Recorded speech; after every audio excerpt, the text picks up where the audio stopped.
Bismillahirrahmanirrahim. Assalamualaikum warahmatullahi wabarakatuh.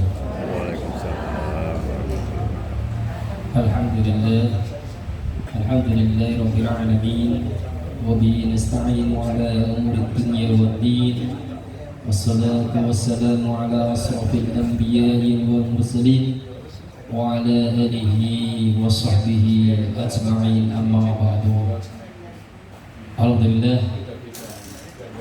Bapak Ibu tamu undangan Majelis Taklim Al-Muhajirin rahimakumullah, marilah pertama-tama kita senantiasa mengucapkan rasa syukur kita. Alhamdulillah, pada malam hari ini Allah masih senantiasa memberikan kita semua nikmat sempat, yakni alhamdulillah kita dipertemukan kembali dalam sebuah momen halal bihalal Majelis Taklim Al-Muhajirin Karangrejo Gajah Mungkur, Kota Semarang, pada malam hari ini dalam keadaan sehat walafiat. Amin Allahumma amin. Sholawat serta salam tak lupa marilah kita haturkan kepada junjungan Nabi Agung Muhammad sallallahu alaihi wasallam, yang dimana kita senantiasa berharap kepada beliau kelak di yaumul kiamah kita mendapatkan syafaatnya. Amin ya rabbal alamin. Hadirin jemaah Majelis Taklim Al-Muhajirin rahimakumullah, sebelumnya kami ucapkan selamat datang kepada mubalik Majelis Taklim Al-Muhajirin, yang dimana tak perlu kami sebutkan namanya, Bapak Ibu sudah kenal semua, sudah tak asing dengan wajah-wajah beliau, para mubalik kita, para guru-guru kita, ustadz kita yang senantiasa membimbing kita setiap sepekan sekali dalam kajian rutin Majelis Taklim Al-Muhajirin rahimahullah. Bapak Ibu yang dirahmati Allah Subhanahu wa taala, sebelum acara dimulai, kita tahu bahwasanya acara halal bihalal ini adalah sebuah momentum atau sebuah salah satu dari kebudayaan yang sering dilakukan oleh masyarakat Indonesia setelah kita berlelah-lelah atau berlelah istilahnya setelah 1 bulan lamanya kita berpuasa Ramadan. Akhirnya kita menuju sebuah kemenangan, yakni di bulan Syawal, dan masyarakat sekitar kita pada umumnya di bulan Syawal ini mengadakan yang namanya acara halal bihalal, di mana pada acara halal bihalal ini setiap dari diri kita pasti yang namanya manusia memiliki salah, baik disengaja maupun tidak disengaja.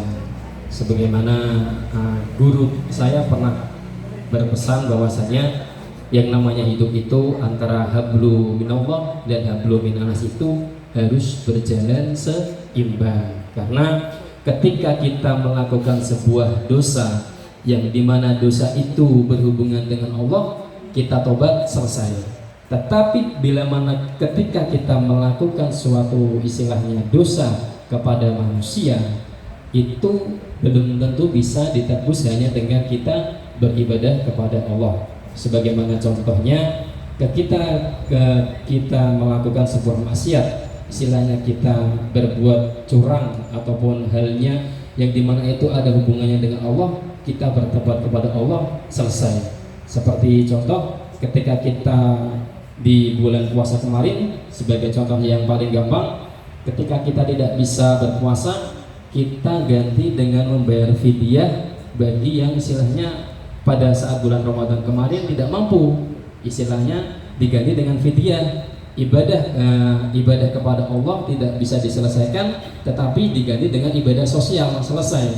Tetapi ketika istilahnya kita pernah menggibahi ataupun kita pernah menyakiti seseorang, lantas kita ganti dengan ibadah tahajud, belum tentu bisa selesai. Katakanlah kita pernah mencurangi si fulan, kita pernah menghina ataupun dendam dengan si fulana, namun kita tobat, kita ganti dengan dzikir yang banyak, kita ganti dengan tahajud, belum tentu itu bisa diterima oleh Allah. Kita harus ada istilahnya akses yang bisa membawa kita untuk bisa mendapatkan ridho dari orang-orang yang mungkin pernah kita dendami, pernah kita sakiti.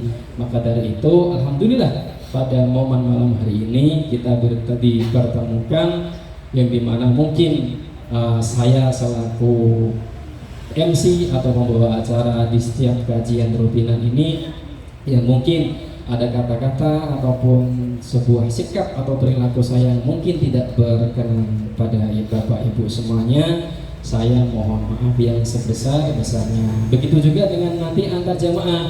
Insya Allah nanti di malam hari ini ada sesi di mana semua jamaah, baik ibu-ibu maupun bapak-bapak, saling bermaaf-maafan. Agar apa? Agar sebuah kesalahan dari kita masing-masing ini bisa selesai pada malam hari ini juga. Amin ya robbal alamin. Hadirin rahimakumullah, tidak berlarut-larut karena banyak sekali tahapan-tahapan acara pada malam hari ini. Sebagaimana pantun, ikan cepat ikan gabus, lebih cepat lebih bagus. Alhamdulillah saya di sini selaku MC pada malam hari ini. Menginjak acara yang pertama nanti adalah pembukaan, yang kedua nanti adalah sambutan dari wakil ketua kita yang baru, yakni Bapak Fadlan Zainuri. Dan yang ketiga nanti ada sesi di mana sambutan pula dari Sahibul Bait Bapak Syamsuddin Falak.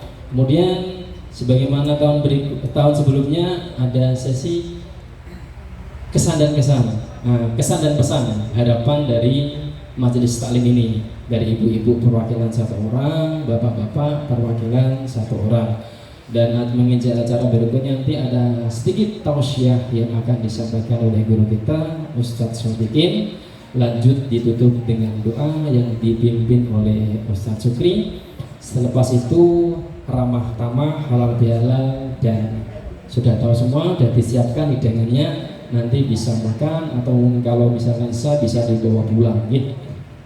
Cukup gitu.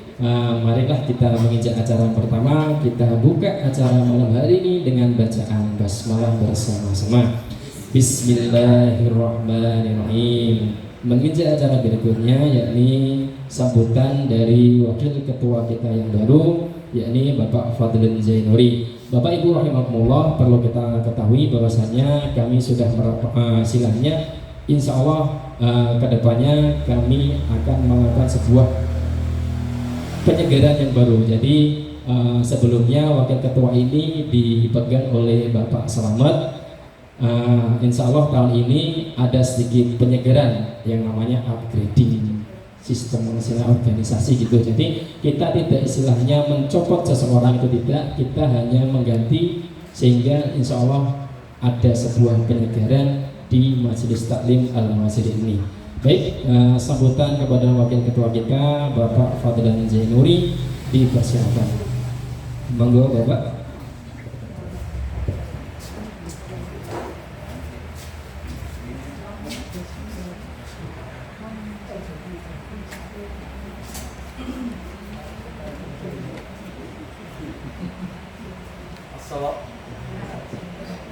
Assalamualaikum warahmatullahi wabarakatuh. Bismillahirrahmanirrahim. Alhamdulillahirabbil alamin wa bihi nasta'inu ala umuri dunya waddin wa la haula wa la quwwata illa billahil aliyyil azim. Asyhadu an la ilaha illallah wa asyhadu anna Muhammadan abduhu wa rasuluh. Allahumma sholli ala sayyidina Muhammad wa ala ali sayyidina Muhammad. Amma ba'du. Yang saya hormati Ustadz Sifat, yang saya hormati juga Ustadz Usman, dan yang saya hormati Bapak Ali Bowa, yang saya hormati Sodikin, yang saya hormati Pak Sukri, dan yang terakhir yang saya hormati Ustadz Nurimawan. Marilah kita, sebelum kita mengucapkan syukur, saya hormati juga para Bapak Ibu jamaah Majelis Muhajirin yang kami hormati. Sebelumnya marilah kita mengucapkan rasa syukur kehadirat Allah Subhanahu wa Ta'ala yang telah memberikan rahmat hidayahnya, sehingga pada malam hari ini kita bisa berkumpul dalam rangka halal bihalal. Semoga acara nanti bisa lancar, tidak ada halangan apapun. Dan sholawat dan salam kita tidak lupa kita sampaikan kepada junjungan kita Nabi besar Muhammad Sallallahu Alaihi Wasallam yang kita tulis sahabatnya nanti yaumil kiamat. Bapak-bapak, ibu-ibu jamaah sholat, bapak-ibu jamaah majelis muhajirin yang kami hormati, saya biasa di masjid mas belum kuliner. Bapak-ibu jamaah majelis muhajirin, Majelis Taklim Muhajirin yang kami hormati, kami selaku wakil, karena ini sebetulnya sebelum saya sampaikan seperti ini, kemarin saya dengan Pak Falak itu sudah jetong kemarin, sebelum saya katakan saya boleh sampaikan, setelah kehilangan Pak Hamidi. Akhirnya apa? Pak Falak kepada saya, iki piye? Karena apa? Sudah terbiasa jamaah sini ki jaga ke Pak Hamidi. Ini saya ceritakan saja. Terus nggak terus iya Pak. Mulane to Pak, sebelum Pak Hamidi dengan Pak Falak disiapke to Pak sing nom-nom. Lah nek ngene iki repot to, bingung to. Ditinggal Pak Hamidi bingung. Sing golek sapi sopo bingung meneh. Kemarin tuh seperti itu.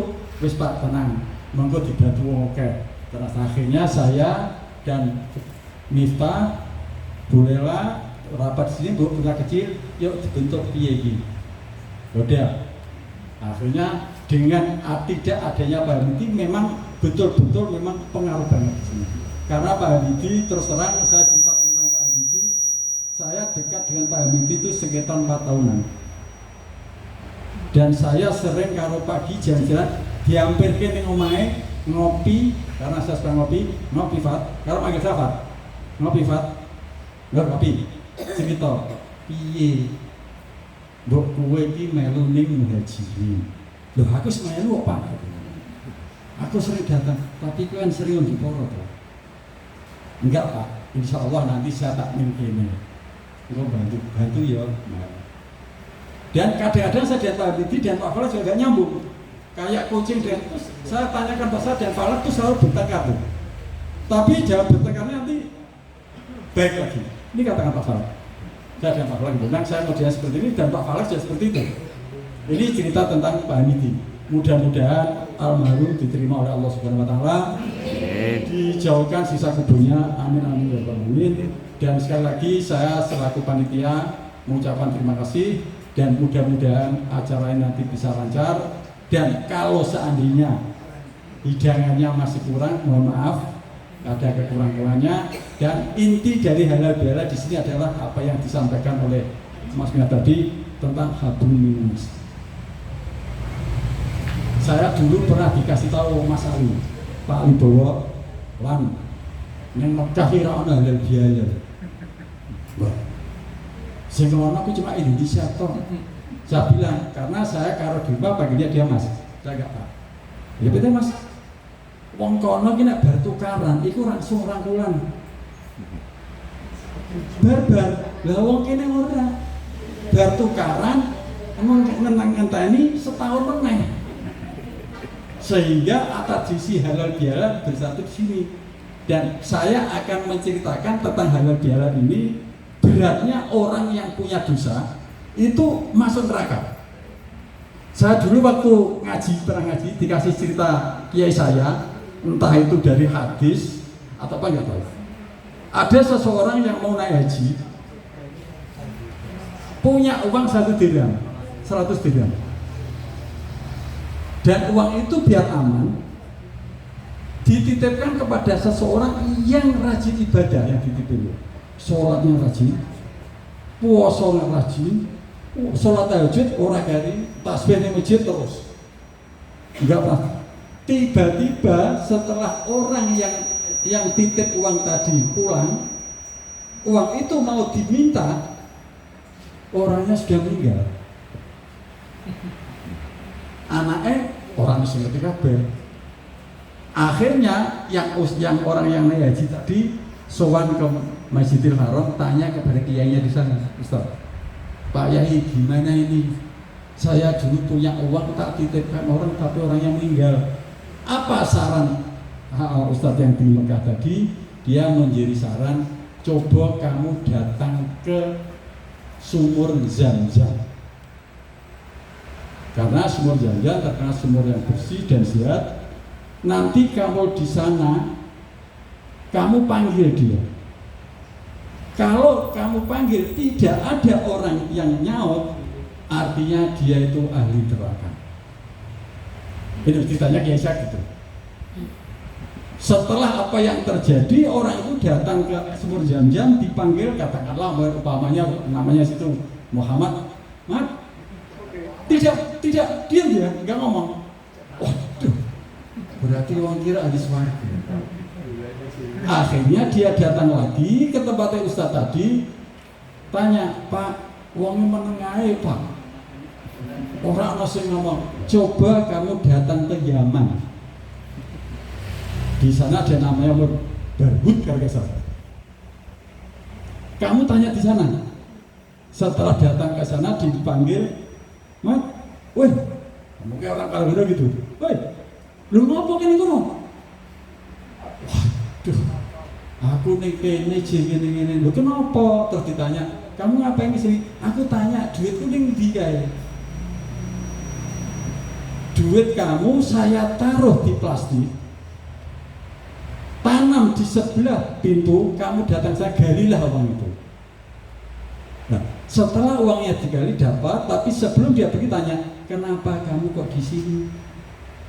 Dia tanya, saya dulu punya saudara yang miskin dan akhirnya saya putus hubungan dengan dia dan saya sudah lupa dengan keluarga saya itu. Akhirnya Allah menyiksa saya di sini. Tidak dinadi, karena itu baru itu terkenal itu bibirnya neraka. Sehingga dalam rangka halal bihalal ini, yuk monggo biar awake dhewe ora dimasukkan ke neraka, walaupun kita sholat ibadahnya rajin, puasa rajin, sholat tahajud rajin, tetapi jangan kita memutus silaturahmi atau lali karo wong sing ora duwe atau putus hubungan. Jangan sampai ada kata-kata ada dusta di antara kita. Sehingga monggo dengan halal bihalal ini marilah sambung hablum minannasnya kita sambung, karena bagaimana juga karena kadang-kadang di masjid juga ada bilang, Pak, aku ya ngapura karo Gusti Allah. Itu sering yang kita dengar. Sekali lagi, dosa antara manusia Allah tidak akan mengampuni. Sebelum dosa itu saling memaafkan, dan saya dulu pernah ngaji juga, itu pun bisa diterima. Sekarang kadang-kadang ada orang yang mengatakan hanya gini, Bu ya, kosong-kosong ya, itu menurut kiai saya masih kurang. Harus ngomong, katakanlah saya ditolak, Pak, minta maaf ya Pak, aku ingin ngerasani sampai loh Pak. Harus sampai seperti itu. Kalau nggak seperti itu, menurut kiai saya dulu itu belum diampuni dosa itu. Mungkin hanya ini saja, daripada nanti panjang-panjang, kurang lebihnya maaf. Wabillahi taufiq wal hidayah. Wassalamualaikum warahmatullahi wabarakatuh. Waalaikumsalam warahmatullahi wabarakatuh.